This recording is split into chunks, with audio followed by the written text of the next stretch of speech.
Tic-tac, tic-tac, as horas pasan e ti non estás. Levas a tua calor nas maletas, a túa imaxe ven comigo a todas partes. Saiu hai uns meses, moi pouco, un par de meses, pois unha obra para adultos que se titula Coa carauta posta.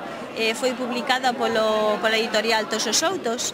Quedei satisfeita realmente con ela, porque isto de adultos foi como un pouco a ver que pasaba, non é que tivese demasiada experiencia, pero logo da primeira e da segunda, esta terceira foi máis doado.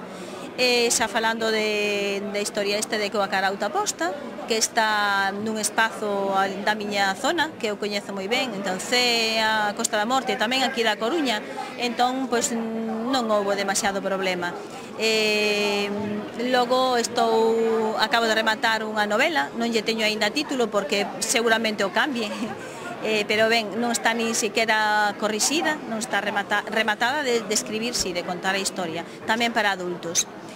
Agora vai saír, creo que na primavera ou así, na editorial Everest, unha obra que me gusta moito, forma parte dun proxecto editorial do A ao Z, traballando coa figura de Castelao. Entón consistía en facer relatos, bueno, eu inclineime polos relatos, que podía ser tamén poesía, pero inclineime por iso seguindo un pouco a obra de Castelao, que máis ben de narrativo, de teatro, non? Gústame porque con cada letra do abecedario vou desenvolvendo algo que ten relación con Castelao. Logo tamén editorial Galaxia vai saír en febreiro, dixéronme, se non é en febreiro será un pouco máis tarde, pero quero creer que sexa en febreiro, a obra Os poderes máxicos de Aitema. Aitema é un nome curioso porque Ai significa aire, Te terra e Ma mar.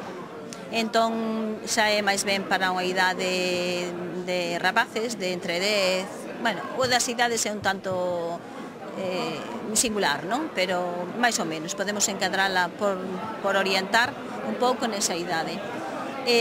Logo teño tamén outra que me acaban de aceptar hai 3 días, Cos ollos do avó. Aínda non teño contrato, pero telefónicamente dixéronme que sí, que vai ser na editorial Sotelo Blanco.